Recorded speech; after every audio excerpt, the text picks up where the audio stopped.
feel like your life's starting to look like a highlight reel? Every photo framed just right. Every caption sounding a little like marketing copy. You tell yourself you're just sharing, but somewhere between posting and checking how it performed, it starts to feel like a pitch. That's when it creeps up on you. Maybe this isn't self-expression anymore. Maybe it's self-promotion disguised as connection. We grew up hearing, just be yourself. Now, it's more like be yourself. Just make sure it's clickable. It's subtle. A like here, a follower there. But over time, you start making choices based on what performs, not what's true. Smile a bit longer. Trim the messy parts. Tell the story that gets engagement, not the one that's real. And it's not just social media. It's work bios, Tinder profiles, even how we text. We're always curating, always editing, always wondering, how does this look? It's insane. We used to make content, now we are the content. And that's the uncomfortable question sitting underneath it all. Are we people or are we products? And if we are products, who's cashing in? So how did that happen? How did being yourself turn into being marketable? Honestly, it starts simple. It starts with attention. Platforms figured out a long time ago that attention's worth more than anything you could sell. It's the raw material of the digital age. The longer you stay, the more data they harvest, and the more precisely they can sell you and sell to you. Economists call it the attention economy. Every scroll, every pause, even that split second you hover on a post, it's all recorded. That's not paranoia. That's the business model. You're not just using the platform's using you to train its machines.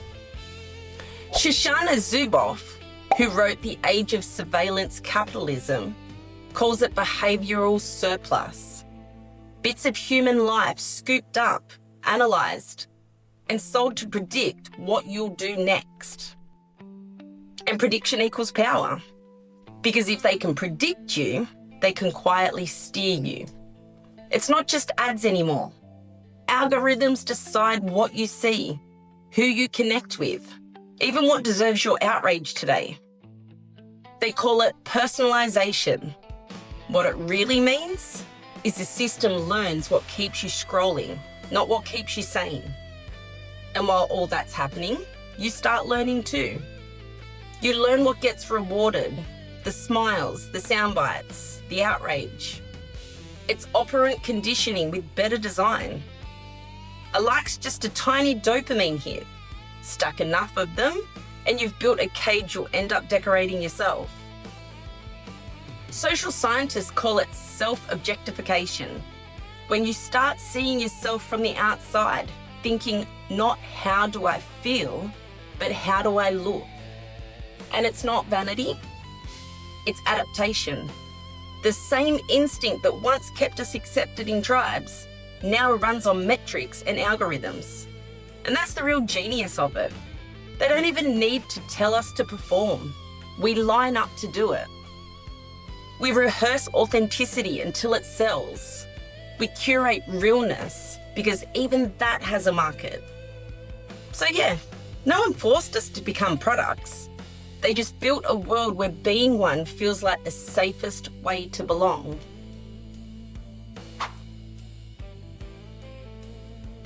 The thing about living as a product is it wears you down. You start confusing visibility with connection. You get attention, sure, but it's thin.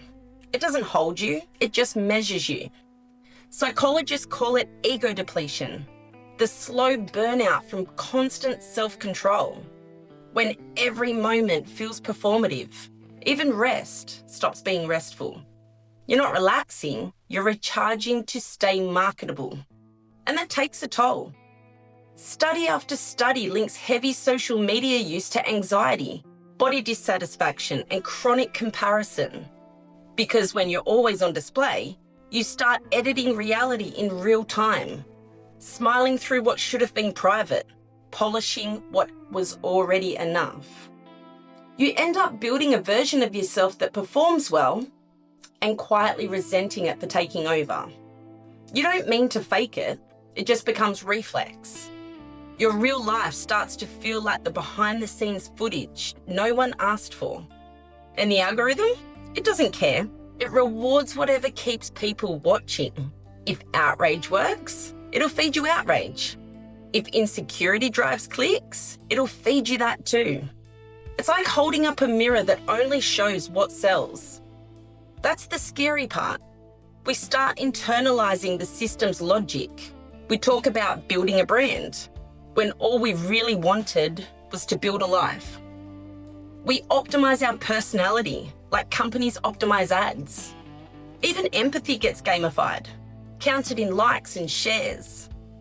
The sociologist Erving Goffman once said, "Life is a stage and we are merely actors."